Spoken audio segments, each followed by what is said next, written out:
Hello everyone, and welcome to Shoto Todorokis Secret Library. In my secret library, I scour Wattpad and archive of our own to find wonderful stories written by wonderful people. Today's story comes from a wonderful person that goes by the artist name Rising Fics on Wattpad. The story is called Scars of Our Love. I put a link in the description below so you could follow along while I read, or you could just go on this magical journey with me. Ladies and gentlemen, I present to you Scars of Our Love.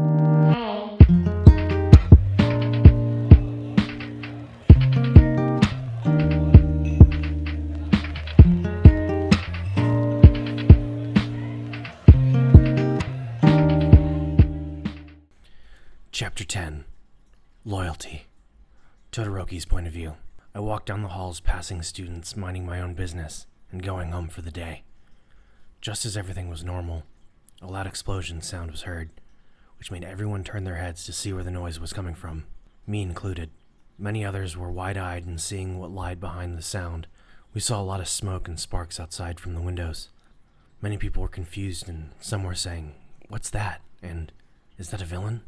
"Why is someone using their quirk at this time?" I saw Ida yelling as he ran, along with Uraraka following shortly after to see where the explosion led. Of course they would do something, I thought to myself, and continued to walk in my original direction. Once I continued walking, I heard footsteps behind, which followed to someone bumping into me.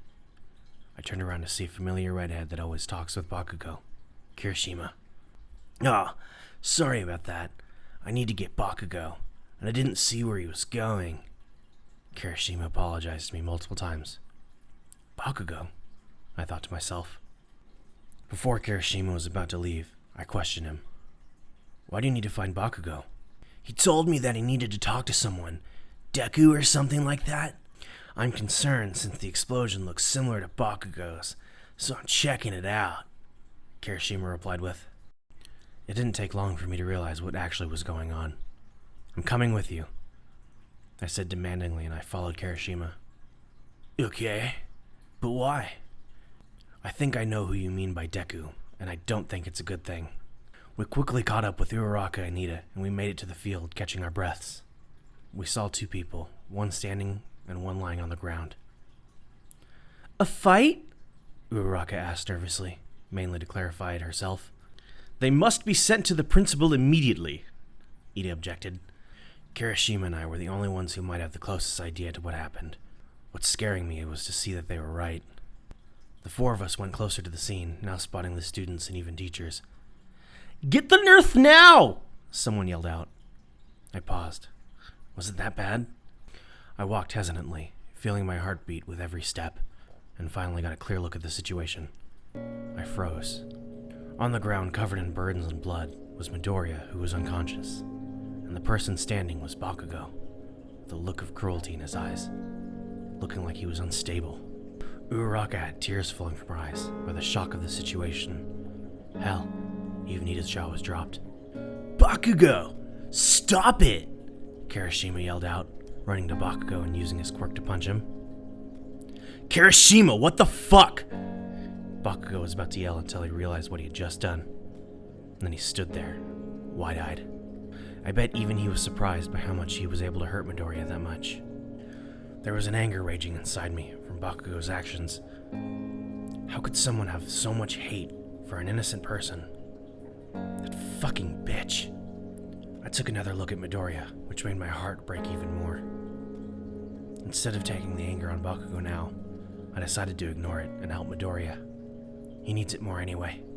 I carried his unconscious body in my arms. "I'll take Midoriya to the nurse and get help.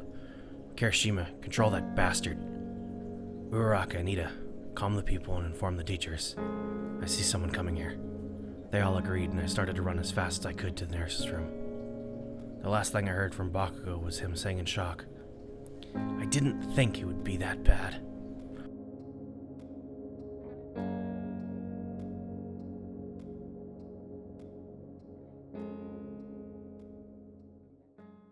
I was getting horrified looks from other students, and then I finally made it to Recovery Girl's office. I opened the door to her office, spotting a small figure. "There has been an emergency. Midoriya has been injured," I told her. She turned her face towards me, seeing Midoriya covered in burns. Oh my! Thank you for bringing him to me. I'll take him at once. Please, put him on the bed there, she said, pointing out the bed on the side of the room. Thank you very much, I said while laying Midoriya on the bed. How did this happen? That's a pretty major injury. A student in our class, Bakugo, had a fight with Midoriya and took his anger out on him, which led to this. I told her truthfully. That bastard needs to be recognized for his actions. Ah, I see. Thank you for informing me. I need to recover him immediately. It would be very helpful if you stepped out of the room, she told me. All right. Do you know when I could see him? I asked. I'm not sure the exact time, but you could wait in the school until I finish healing him, she told me. Okay, I said in a shaky voice, leaving the room, taking one last glance at Midoriya. I stayed outside the room for a couple more hours, and during that span of time I saw Uraraka and Ida. Todoroki, how's Midoriya doing?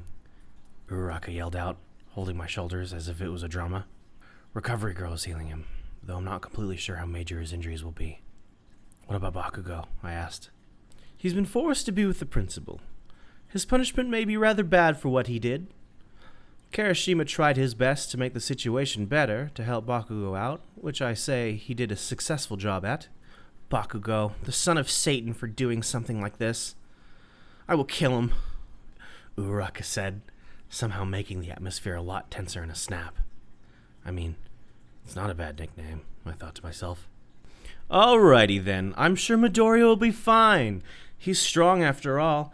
I have to take my leave, despite the situation. I apologize for it. Say farewell to Midoriya. I'll visit tomorrow, if I can, Ida told us. Uraraka also had to leave because of family, and once again, I was alone in my thoughts. School was already closed, but I had permission to wait for Midoriya until the operation was complete. I was nervous the entire time. I waited, hoping the door would open at any second. More time had passed, and finally, Recovery Girl came outside, with no traces of sadness on her face. How is he? I asked, getting up from my seat. The operation went better than expected.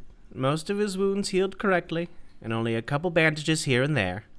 Luckily, his body is in good condition. He's still asleep from the medication, but he'll be awake by tomorrow. The only thing to keep note is to see how his mental health will be by then. My body felt as if a boulder had been lifted from my chest. I couldn't be happier. Thank you so much, I said, repeating many times. Don't mention it. You may see him if you like, but I will be leaving now, she told me, and I nodded. Midoriya is very lucky to have a friend like you. I can see you're very loyal to him. Anyways, take care, and good night. That made me blush a little. It's true, I'm starting to develop a soft spot for him. I took a deep breath, waiting a couple seconds before going inside the room. I never knew I could be worried for a person that I'd met so recently. Or so I thought it was recent. Chapter 11. Trust. Midoriya's point of view. I felt my eyes started to lift open. The first thing feeling was the slight pain, but it wasn't as bad as I remembered. Taking a few minutes to make my vision clear, I looked around the room, still confused about what happened. I looked out the window, seeing the sun slowly rise. My first thought being, it's Thursday. I wasted an entire day. I thought I was the only one in the room, but I heard shuffling near the side. I turned to see that Todoroki was fast asleep in the nearby chair, looking very distressed as well. That's when it hit me. Now I know why I'm here. Turns out Kacchan didn't only want to talk, but this is far worse than I expected. Now I can't tell who's the dumb one here.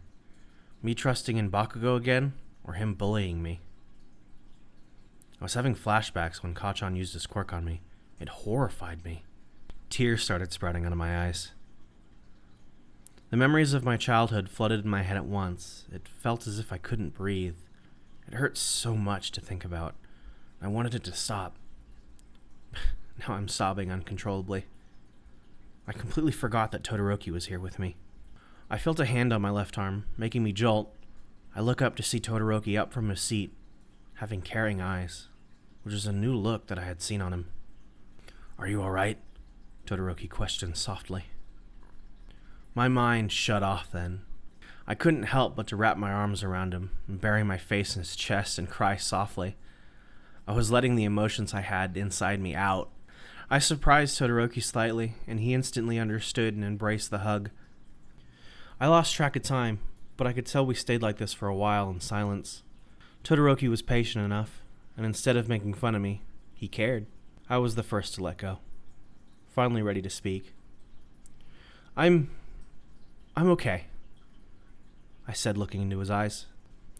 I'm glad. How are you feeling now? I could be better, I guess. How long were you here? I stayed with you all night. It doesn't matter. I'm glad that you're awake. I was very worried, Todoroki said honestly. Thank you, but you didn't have to stay that long. You could have just left, I said now, looking away. I could have done that, but I didn't, and I don't regret anything at all. I look up at him, seeing him give me a small smile. I smiled back, now feeling my eyes grow watery, but I managed not to let the tears fall. If you don't mind me asking, what happened between you and Bakugo? The 100% caring and soft boy said. I don't mind telling you, though it's kind of a long story. I'm sensitive when it comes to telling people about myself, but for some reason, I could trust you. We have time before school starts again, Todoroki said, getting comfortable in the chair.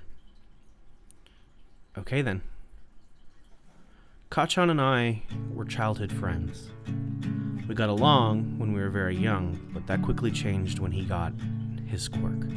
I continued and I told him basically my whole life story, to when I was a child, to how I got hurt by Kacchan a lot, and including a few more things on top of that. All of that just popped out of my head suddenly, and I couldn't stop crying. I finished. Todoroki didn't say a word throughout the time I talked, and I knew he was listening to every word I said very considerately. Looks like the tables have turned now. Todoroki was the one hugging me. As much as I wanted to get flustered in this situation, I wanted it to last forever. Him hugging me felt very comforting. You don't deserve anything that happened to you. Bakugo and you are complete opposites from each other. In fact, I'm very lucky to have met you as soon as I did, and I don't regret any of it. You're an amazing person, Midoriya. Never forget that, he said, still hugging me. Great. Crying again. Todoroki quickly let go. Oh, did I say something wrong? How could he be so innocent? Not at all. I'm just crying because I'm very happy. I'm glad to have met you, Todoroki. Todoroki smiled too, but instantly his gaze darkened. I would kill Bakugo if it wouldn't send me to prison. Okay, I take it back. He is not that innocent. Couldn't help it, but his frustrated pout was too much for me to handle. I bursted out laughing, and Todoroki followed for a couple seconds too. This laugh just makes me happier, my mind thought. After that, we stayed in the comforting silence and enjoyed each other's presence instead. More time passed, and Todoroki was the first to break the silence with a question.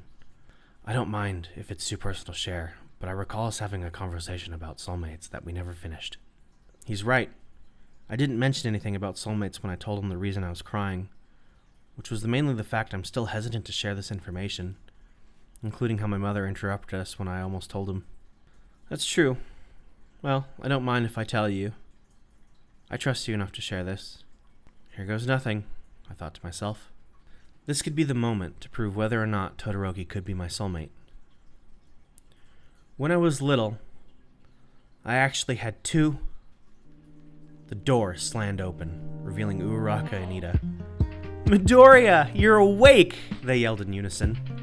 Perfect timing, I thought to myself.